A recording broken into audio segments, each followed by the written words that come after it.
Hola, hola, ¿cómo están? Bienvenidos a un nuevo episodio de nuestro podcast Esto no es normal, una iniciativa de Gritemos con Brío en el marco del proyecto Monitor Desca. Como pueden ver acá, nos acompaña un muy viejo conocido de la casa, un gran amigo, fundador del equipo político en el que yo empecé a hacer vida y uno de los primeros amigos que hice en la universidad, mi buen amigo, director de la República TV, Ayrton Monsalve. Amigo, Miguel, ¿cómo ¿qué tal? estás? ¿Cómo Qué bueno que estás? estés ¿Todo acá. bien?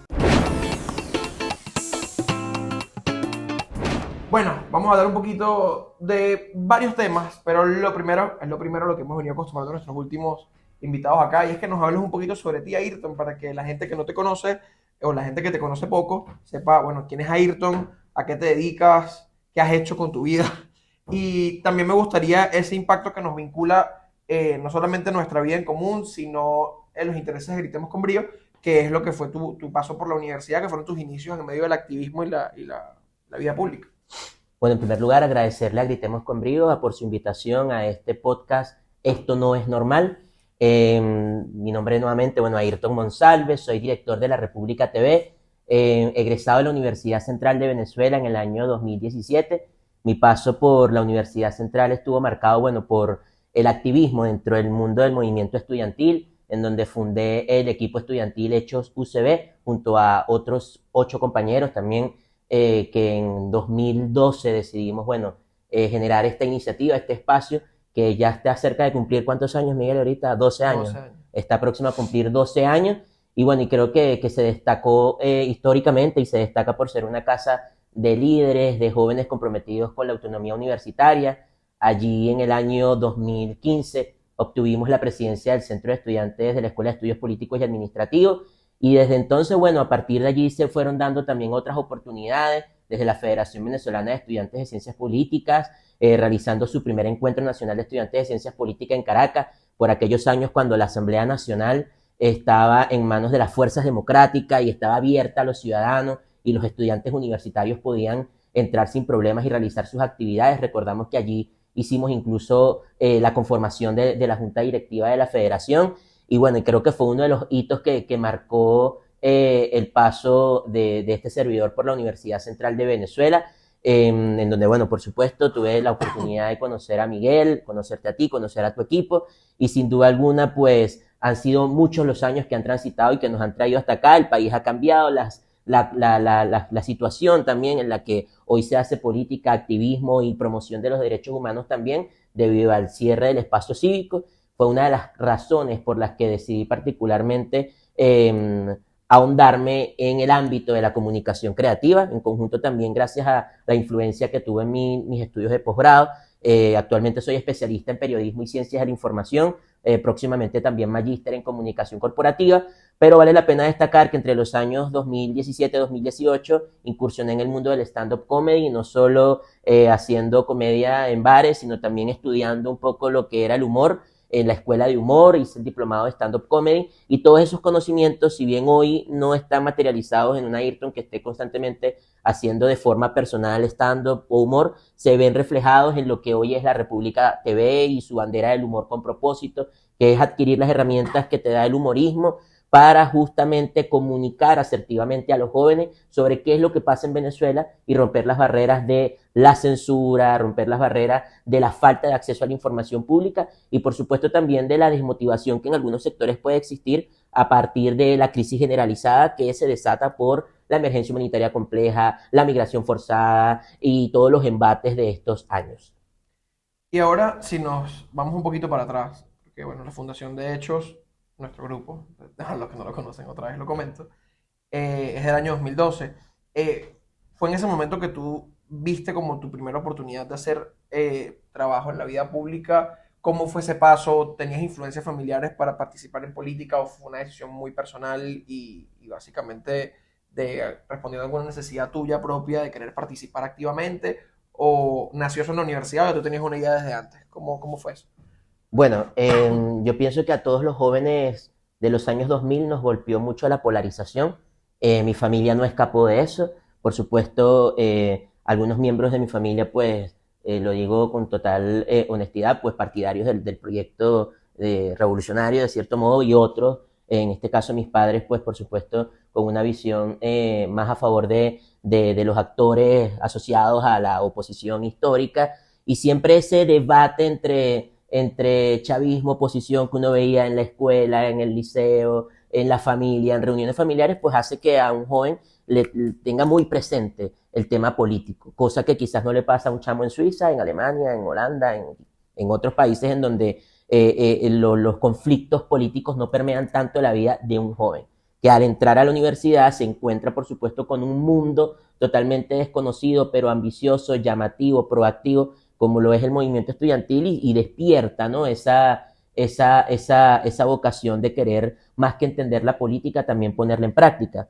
Pero vale la pena destacar que en lo que respecta a la UCB, mi mayor influencia siempre ha sido mi abuelo. Mi abuelo trabajó 30 años en la Universidad Central de Venezuela, en la Facultad de Ingeniería, y sus consejos cuando empiezo la universidad fueron: no hagas política estudiantil, te vas a graduar en 30 años, no vas a obtener nunca tu título, solo se meten a hacer política estudiantil los que quieren perder el tiempo. Bueno, su visión la respetaba y en aquel momento me determinaba, ¿no? De cierto modo, al inicio era como, bueno, mi abuelo dice que si hago esto me va a ir muy mal académicamente, pero más bien tomé sus consejos como un reto.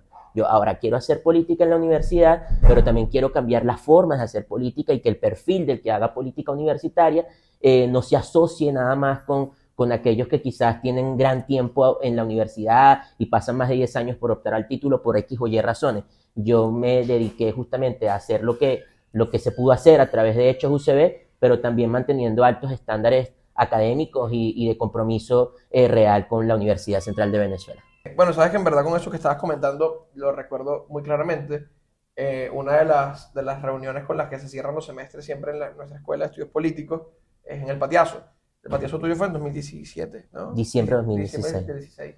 Y yo recuerdo a Ayrton muy, muy emocionado ese día porque había terminado su carga académica y me dijiste muy emocionado que de verdad ese día que no le había fallado a tu abuelo porque te habías involucrado en política universitaria, habías sido presidente del centro de estudiantes, habías fundado Hechos y todo el trabajo que habías hecho y no habías dejado a un lado la academia y tú te graduaste con eficiencia 1, que básicamente sin que le cara ninguna materia en su tiempo correspondiente. Ayrton fue un estudiante muy, muy destacado en nuestra escuela. Yo tampoco fui tan destacado, era un estudiante promedio, pero yo tomé como inspiración esto que me comentó Ayrton y yo también me involucré muchísimo en el movimiento estudiantil, pero también me gradué con eficiencia 1 y eso es algo que al día de hoy me enorgullece mucho porque la única forma de poder hacer política universitaria hoy en día, en medio de este contexto, es dando el ejemplo. Y hay que dar el ejemplo de que lo más importante está en la universidad, más allá de lo que hacemos por nuestro país y por nuestra casa de estudios, es la academia, que para eso es que estamos ahí. Ojo, que me gustaría agregar algo, ¿no? O sea, obviamente estábamos hablando de unos tiempos 2011, 2017, y si ahí hay más de 5 años, obviamente responde al hecho de que también Claro. a la universidad la golpeaban paros, la golpeó la muerte del expresidente Chávez, la golpearon momentos de conflictividad nacional como el mismo 2014, el mismo 2017, pero hoy por hoy, si bien no tenemos esos hitos tan marcados como yo los puedo identificar durante la época en la que fui estudiante, quizás es normal o no hay que normalizar, Miguel, pero forma parte de la realidad que un joven universitario pueda tardarse más de 5, 6, 7 años en obtener su título. ¿Por qué? Porque hay bajas profesorales en la universidad, hay falta de profesores que den las materias obligatorias o electivas que ayuden a que los estudiantes puedan ir en bloque. La pandemia, creo que, bueno, tú todavía no te habías grabado y creo que también sufriste parte de los embates de la pandemia. O sea, hoy existe una época en la que estudiar es un reto, es complicado, y por eso vaya también mi saludo a todos los que hoy por hoy siguen siendo estudiantes universitarios, son estudiantes universitarios y por estas condiciones adversas quizás ven dilatado su proceso para culminar sus estudios, pero se mantienen, que esto en ningún momento los desaliente, más bien creo que son ejemplos de estudiar en medio de la peor crisis universitaria del país. Y eso no es normal. Y eso no es normal, sin Para duda. nada. Uh-huh. Una última pregunta para cerrar esta sección, Ayrton, que me gustaría saber tu opinión brevemente, ¿no? ¿Qué crees que diferencia el movimiento estudiantil de tu época con el actual para lo bueno y para lo malo? Mira, bueno, yo Con creo que honestidad. el movimiento estudiantil de los años, hablemos de un marco temporal, del 2011 al 2017, bueno, yo creo que estuvo marcado por liderazgos que incluso, más allá de las formas, en las dinámicas internas en las cuales no nos encontrábamos, por quizás visiones locales, como la Escuela de Estudios Políticos, o algunos temas también vinculados con el mundo académico, pero en su accionar externo, y no lo puedo dejar de mencionar, Juan Requesén, Rafaela Requesén, compañeros también y colegas hoy de la Escuela de Estudios Políticos, pues fueron desde la cabeza de la Federación de Centros Universitarios bastante contestatarios frente al status quo. O sea, creo que fueron bastante coherentes frente a sus demandas de lo que se le había que exigir al Estado venezolano en ese momento en torno a protestas, en torno a exigencias, a reivindicaciones y en torno a la lucha por la democracia. O sea, que era algo que era un punto en el cual al final todos nos encontrábamos. Una cosa eran las disputas entre los grupos locales, pero al final todos nos veíamos en la calle en 2014 o en cualquier paro universitario, y no importa si el de al lado era azul, vino tinto, amarillo o lo que fuese, cuando la UCB salía a la calle, salía unida, y eso lo lograban esos liderazgos, y creo que es una gran diferencia. Hoy por hoy, creo que por condiciones estructurales que también vive el país y la universidad, eso no se está logrando. Y acá no quiero como señalar específicamente los liderazgos que están en el ejercicio de la presidencia de la federación o de la secretaría de la federación, pero de cierto modo no se está logrando. O sea, yo creo que más que hacer una comparación crítica, sería una especie de reflexión en torno a lo necesario que es volver a reunificar el movimiento estudiantil ucebista bajo una bandera, bajo una causa, y no bajo alguna facción, bajo algún interés. Yo creo que el movimiento estudiantil tiene que revisar la casa en estos momentos y ver cómo se comportan las nuevas autoridades, ser los principales veedores y los principales entes unidos, y no que se noten facciones, porque lo que yo noto es que hay facciones. Algunos que están aquí de cierto modo apoyando ciertas gestiones, otros que las contrarian, y eso hace que pierda músculo esa presión que puede hacer el movimiento estudiantil, que cuando se compromete a querer hacerla, lo logra. Obviamente hablo desde afuera, como un ente, como un ucebista egresado, que siempre ha tenido como bandera la no injerencia en los asuntos estudiantiles. Una vez egresé de la casa de estudios que me formó, pero bueno, el análisis está para hacerse y es mi visión. Ojalá se pueda volver a encontrar una bandera que una al movimiento estudiantil para hacer las presiones internas que se deban hacer frente a las autoridades rectorales y también frente al país. Y bueno, también entender que el contexto no es el mismo. No O es el mismo, sea, hay por muchas supuesto. cosas que también hacen que el entorno cambie porque el contexto cambió radicalmente y completamente. Bueno, vamos a hablar ahora de otro tema que me llama mucho la atención.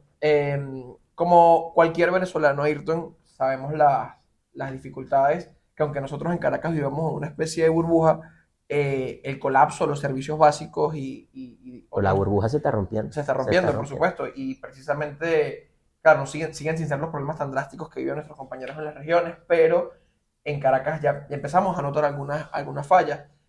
Donde tú vives, ¿cuáles son esas fallas, los servicios básicos que tú sientes que es como más importante y que golpea de alguna u otra forma tu acceso a los derechos económicos, sociales, culturales y ambientales? Mira, predominantemente la falta de agua.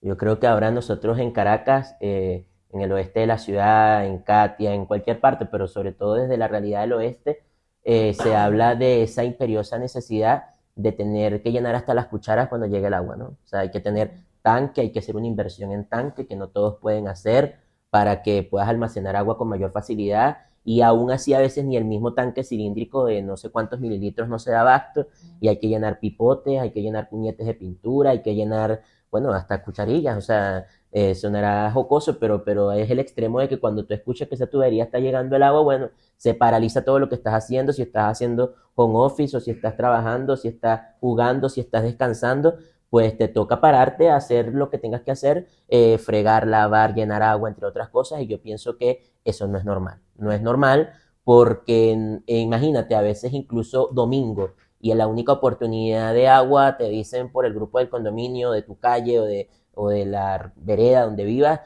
entrar agua de 5 de la mañana a 7 de la mañana. O sea, no es normal que tú tengas que sacrificar un tiempo de sueño, de descanso, y pararte a hacer en 2 horas lo que no puedes hacer el resto de la semana porque sencillamente no tienes agua, porque por más que almacenes agua en tanque, una lavadora no te funciona con el agua almacenada porque Claro. se consume mucho más de lo que tú estimas.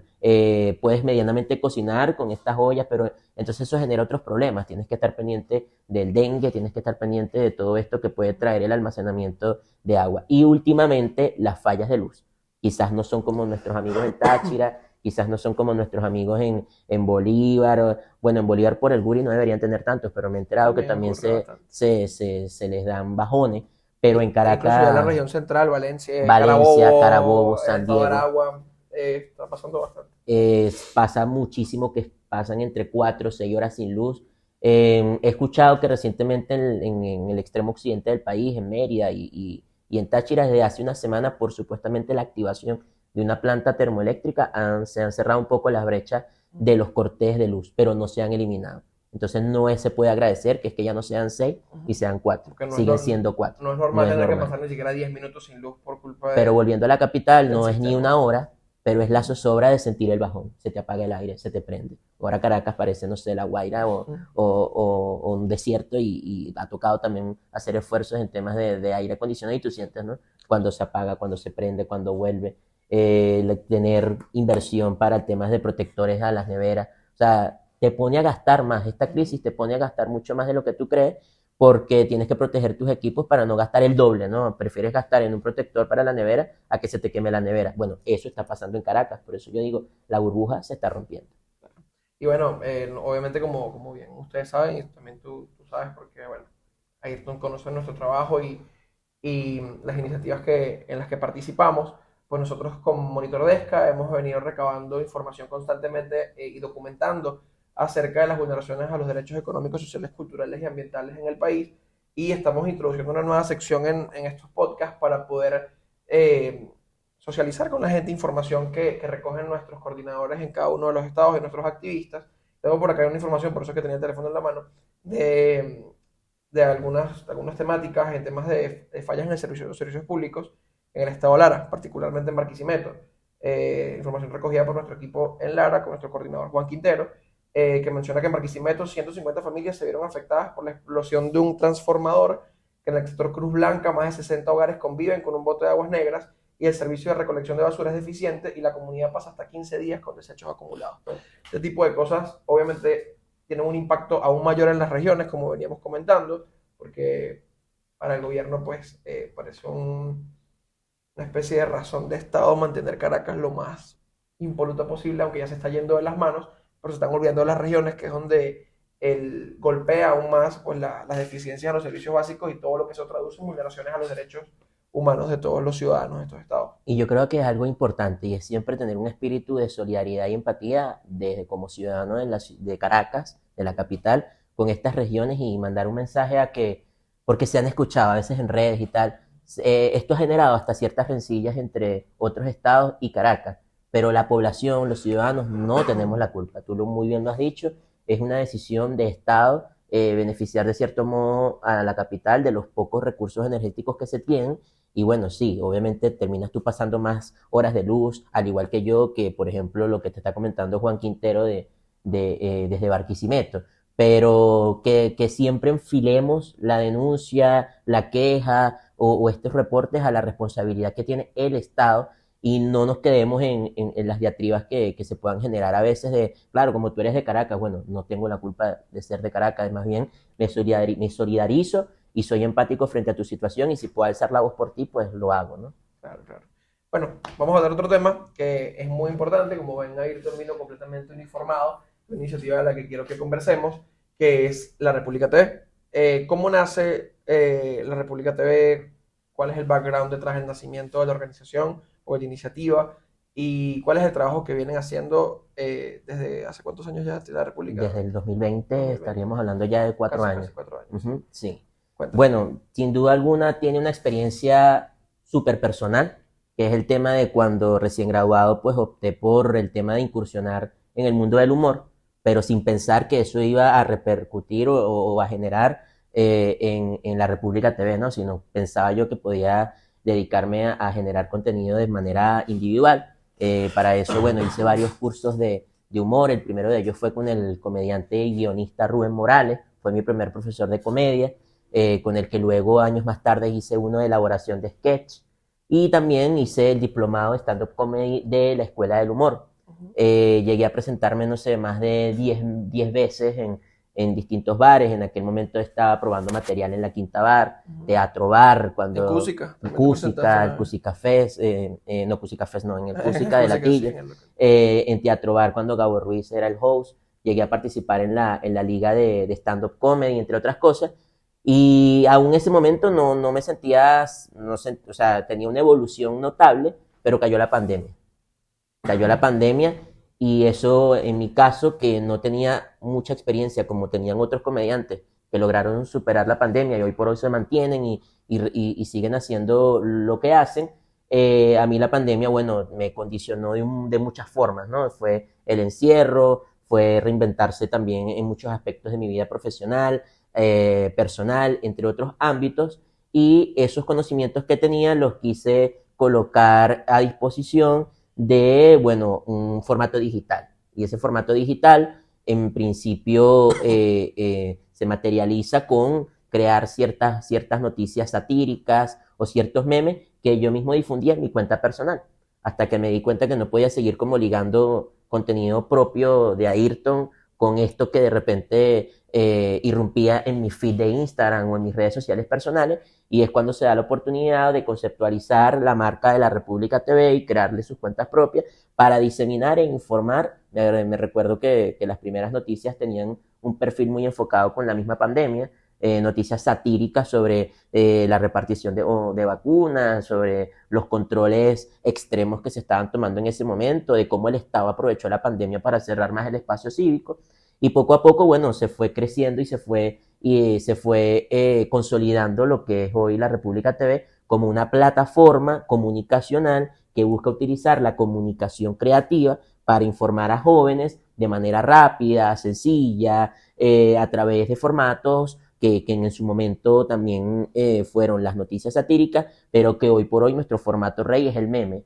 Nosotros fuimos como dándole más fuerza al meme como una píldora o como una cápsula informativa que justamente con poco te dice mucho y que además te combina el mundo del entretenimiento y del ocio con el mundo real. Es decir, si salió el año pasado, salió Barbie, y aquí en Venezuela hubo como toda una sensación porque las cadenas de cine estaban ofreciendo combos Barbie. Entonces nosotros aprovechamos eso que proviene, ese insumo proviene del mundo del entretenimiento y dijimos, bueno, vamos a combinar esto con el mundo político. Entonces eran como fuesen los combos si estuviesen adaptados a los candidatos de las primarias. Entonces tomamos algo que un público más amplio, que es el de Barbie, estaba socializando con algo que quizás no todos socializaban porque al final las primarias fueron tomando calor conforme se acercaba la fecha de la elección. Y eso genera una explosión creativa en la audiencia y la gente empieza a indagar. Yo llegué aquí pensando que eran combos de Barbie, pero estoy terminando de ver el combo de Caleca o el combo de Tamara o de María Corina o de los candidatos de entonces y dicen, es que hay primarias, me entero de las primarias. O sea, es como ofrecer de primera mano el entretenimiento para que luego te termines informando, identificando y asociando con un tema de asunto público y de asunto relevante para el país. ¿Sabes? Aquí el equipo de producción del podcast me dejó acá como una chuleta y me dijo que Ayrton una vez dijo que el chiste no es el fin sino el medio. ¿El medio para qué? Es el medio justamente para hacer reflexionar y para generar un call to action en la audiencia. O sea, eso también lo han dicho comediantes o humoristas de larga relevancia en nuestro país, que es que mientras tú ríes, reflexiona. Creo que se lo llevé a escuchar a Claudio Nazoa o a Aquiles Nazoa y el mismo Laureano Márquez creo que lo ha citado en ocasiones. O sea, lo ideal es generar una reflexión en la audiencia cuando ve el meme, cuando ve el chiste, cuando ve el sketch. Y yo pienso que eso no es algo nuevo, eso no es algo novedoso. Eso lo hacía Radio Rochela cuando teníamos televisión, porque ahorita en Venezuela, bueno, hay unos canales allí, ¿no? Pero ciertas condiciones aplican.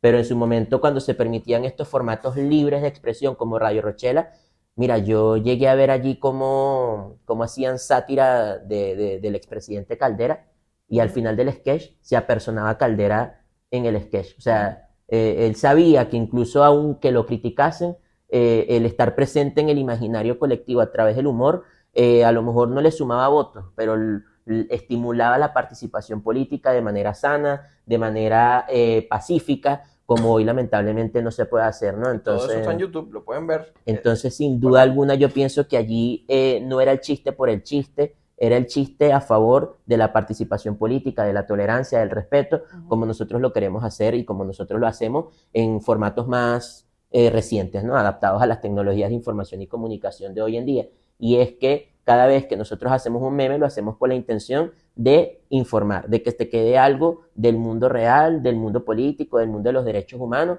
y tú puedas compartirlo de forma sencilla con tus familiares. Entonces yo creo que en parte ese es el fin, y demostrar de este modo que el humor es algo serio. Además que es importante esto porque la creación de contenido disruptivo, quizás en ese sentido, le viene muy bien sobre todo en el contexto venezolano, donde estamos quizás cansados de los discursos acartonados, de los mismos comentarios de siempre, y en cambio esto le brinda un toque de frescura. Y aquí voy a introducir un elemento interesante, que es una bandera que tienen ustedes ahorita en la República, que ha sido lo de las chicas del voto, ¿no? Han buscado como de alguna forma satirizar o cambiar o politizar un poco quizás el contenido de cosas como Somos tú y yo, canciones, personajes, promoviendo la participación, la inscripción en el registro electoral, el voto. Hay gente que se lo toma bien y dice como que mira, es una forma novedosa. Hay gente que es más tradicional y se la toma un poco diferente. Pero por ejemplo, con la experiencia que has tenido particularmente con esto, ¿cuál sería un posible, sí, una evaluación, ¿no? De lo que es introducir esos elementos disruptivos para generar cambios de conducta en la sociedad y ver las cosas de una perspectiva diferente, y cómo ha sido recibido por la gente? Bueno, tras bastidores de las chicas del voto hay sobre todo hasta un estudio que es hasta legal, ¿no? Y un estudio de lo que también significa conocer los formatos de humor. Y eso es una parodia.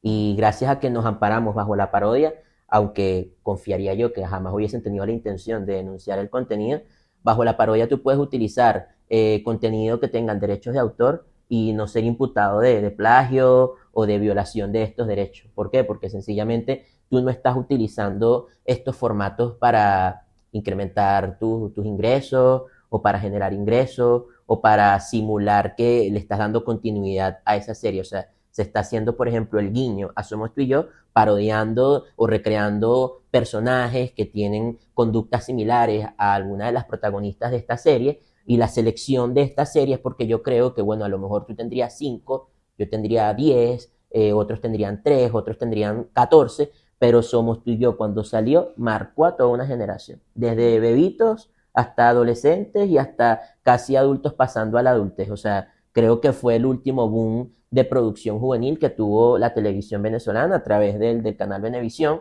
y por eso nosotros identificamos allí una oportunidad de despertar nostalgia, de despertar recuerdos positivos de una Venezuela que estaba igual polarizada, de una Venezuela que estaba entrando en conflicto, pero que aún tenía en señal abierta un espacio libre de entretenimiento, ¿no? Que uno allí de luego revisa otras cosas de fondo y uno dice, bueno, quizás esto hoy, más allá de la crisis política, no es tan viable, porque también hay unos modismos o unas formas de actuar que hoy estarían, gracias a que está posicionado el tema del derecho de las mujeres, por supuesto, de contrarrestar el machismo, ¿no? Dice que veía uno, ¿no? Pero igual está seteado en la población venezolana, sobre todo en la población juvenil, en la población votante y en los que están inscritos y no están inscritos en el registro electoral, y eso sirvió, bueno, para generar toda esta serie de musicales que también, dependiendo de la fecha en que se estrene este podcast, o se va a estrenar o ya se habría estrenado una miniserie conjunto a unos aliados también y amigos de ustedes y de la República TV, que es Empodérame. Vamos justamente a lanzar como una miniserie con ellos también, no solo promoviendo los derechos electorales, sino también justamente los derechos económicos, sociales, culturales y ambientales. Pero ahora tú, que me hablabas también de frescura y que me hablabas de lo innovador que representa introducir estos elementos, que algunos se lo toman bien o no se lo toman mal, nos podemos ir al 2023, y en donde ustedes como Gritemos con Brío también estuvieron presentes apoyando y haciéndolo realidad.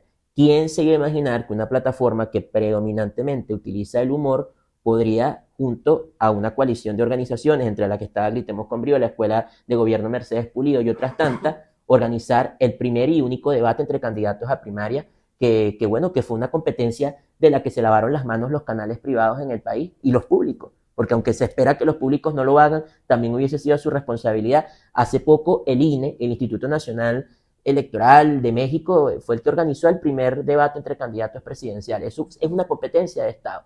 Y tuvo que terminar en manos de una plataforma que hace meme en conjunto con la colaboración de organizaciones como ustedes y otras tantas.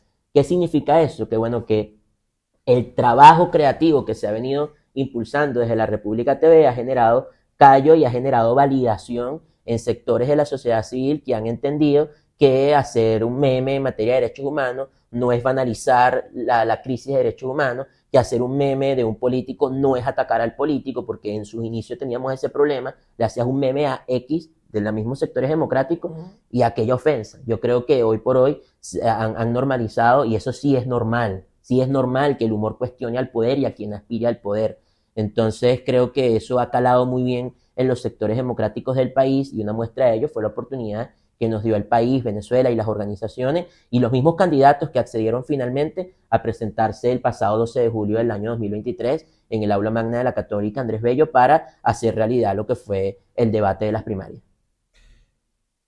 ¿Y tú estarías de acuerdo con la premisa de que el humor hace que la gente se acerque más a su derecho de cuestionar y exigir una mejora en las condiciones de vida? Vinculando un poco el tema del humor con los propios Desca, ¿no? Porque, por ejemplo, sería interesante, David, que está allá detrás de la cámara, que podamos pensar también en la posibilidad de generar contenido con la República para acercar el tema de los Desca con memes, y que no es minimizar o banalizar lo que está ocurriendo, sino una manera distinta de comunicar, que eso tiene que ocurrir. ¿Tú crees que el humor realmente hace que la gente se acerque a su derecho a cuestionar? ¿O tú crees que más bien la aleja porque no está acostumbrado a ese tipo Mira, de una de las comunicación? premisas que justamente yo toco en la tesis que estoy por defender en mi maestría, que trata de humor político, es que el meme o el formato creativo o humorístico no sustituye el formato convencional, no sustituye el informe de 300 páginas que produzcan las organizaciones sobre la realidad de los derechos económicos, sociales y culturales, no sustituye una nota de prensa, no sustituye un reportaje, no sustituye una denuncia, no sustituye nada de eso.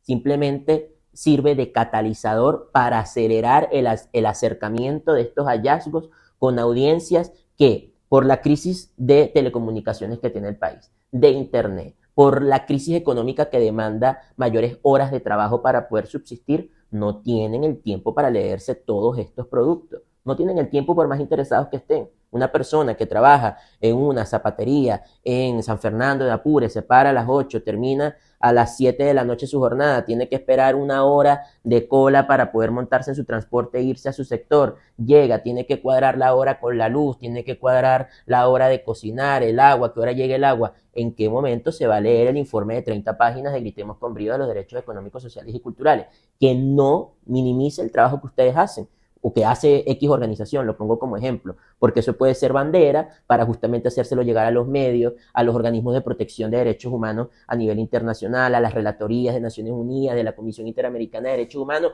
y el sinfín de instancias a los cuales estos formatos sí tienen una vigencia y una relevancia porque están las personas adecuadas para justamente sistematizar esa data y vigilar y hacer recomendaciones al Estado. Pero esta persona en los 15 minutos o la media hora o la hora de luz que tiene, y si afortunadamente coincide con un momento de descanso, lo va a utilizar ¿para qué, Miguel? Para meterse en TikTok, para meterse en Instagram. Entonces, tú lo has dicho, distraerse. Busquemos que la gente distrayéndose aprenda, busquemos que la gente entreteniéndose pueda tener insumos y asimilar que su estado de vida no es normal, como se llama este podcast, y pueda aprender con memes, con cosas muy sencillas, que esas 4 horas de luz a las que se ve sometido no es que, bueno, no hay luz, no, es que le están violando uno de sus derechos económicos, sociales y culturales, que es de gozar de servicios públicos eficientes, de calidad, en el que incluso si hubiese que pagar por ellos, pues estuviesen también prorrateados de acuerdo a estrato socioeconómico, pero que el servicio sea bueno, sea duradero, ¿no? Entonces yo creo que con eso respondo a tu pregunta en cuanto a que el entretenimiento acelera el acercamiento, no lo banaliza, no lo menosprecia, acelera la información que por las vías públicas no está llegando. La radio, donde hay radio, llega, es pura música. Eso lo tiene IPIS en un estudio, no estoy inventando. El tema de los desiertos. El tema de los desiertos informativos y el espectro radioeléctrico se maneja muy bien es con el tema de, bueno, esta emisora sí pone música chévere y te quedas con eso y bueno, puede servir si quizás no tienes internet y quieres poner una reunioncita en tu casa, muy bien. Pero ahí no te va a salir una explicación sustentada en por qué no está funcionando el sistema eléctrico en el país, por ejemplo. Justamente vamos con una pregunta que yo le hago obligatoria a todos nuestros invitados desde los primeros podcasts. ¿Tú por qué estás en Venezuela? ¿Por qué te quedaste? ¿No? Y obviamente si te quedaste porque tu sueño es quedarte. ¿Y ahora qué? Mira, yo creo que Venezuela es el único lugar hasta ahora, para este Ayrton que está aquí en el 2024, en el mes de abril, en el que puede ser feliz, en donde justamente puede ser útil, en donde puede poner su conocimiento al servicio de un proyecto país. Creo que para justamente apostar a que esa estadía se prolongue en Venezuela bajo parámetros también de felicidad, de alcance de meta, yo apuesto a la reconciliación, apuesto a que es necesario avanzar hacia un proceso de justicia transicional, de reparación, de verdad, de construcción de garantías de no repetición. Yo creo que, bueno, ambas organizaciones, ustedes yo sé que recientemente hicieron una galería sobre la memoria histórica. Nosotros el pasado 30 de enero también presentamos un estudio llamado Memoria y Sueños, en el que a más de 700 jóvenes se les preguntó qué quieres que pase en Venezuela y qué quieres que no se repita, y los hallazgos fueron sumamente ricos en cuanto a lo que opina la juventud en esta materia. El estudio está disponible en la republicaweb.com, pero también está en memes en nuestro feed de Instagram. Y allí tú puedes ver que los jóvenes lo que quieren que pase en Venezuela es que se produzca un cambio, pero un cambio planteado en parámetros de derecho, planteados en parámetros de justicia, planteados en garantías para el goce también de sus derechos económicos, sociales y culturales, porque cuando les pregunta qué es lo que no quieres que se repitan, bueno, aparte de no querer más represión, no quieren que se les vulneren más su derecho a la educación, y yo creo que esa es una de las banderas que ustedes también abordan. Entonces no es solo quiero quedarme o sigo porque quiero chocar contra la pared una y otra vez. O sea, también creo que quienes tenemos una visión amplia de lo que significa la democracia y lo que significaría una transición y lo que significa que nuestros mejores años transcurran en esta nación, tenemos que apostar a que podamos justamente construir un acuerdo entre las partes en conflictos que tiene hoy el país sobre la mesa para avanzar, sin que eso signifique venganza, pero que tampoco eso signifique impunidad. Yo siento que allí es donde Ayrton se anota y es la ruta que persigo y es la ruta que busco seguir, porque es el único lugar en el que me siento feliz, en donde está mi familia, en donde están mis amigos y en donde he puesto mis sueños desde que entré a la Universidad Central de Venezuela un 19 de septiembre de 2011. Un gran placer tenerte acá, amigo, compartir siempre Gracias por la contigo. invitación. Y aquí conversábamos con Ayrton Monsalve, director de La República TV, un espacio donde el humor busca generar incidencia en ti, ciudadano que nos escuchas, y puedas no solamente enterarte de las cosas, sino aprender un poco más sobre lo que estamos viviendo. Y estos espacios de libre expresión y libre pensamiento cada día son más cercados por culpa del Estado venezolano. Y quiero que sepan, y Ayrton lo va a repetir conmigo, cada vez que tengamos a una persona perseguida o detenida por el simple hecho de emitir una opinión, sea en clave de humor o en clave de crítica, grítalo para que se escuche. ¡Esto no es normal!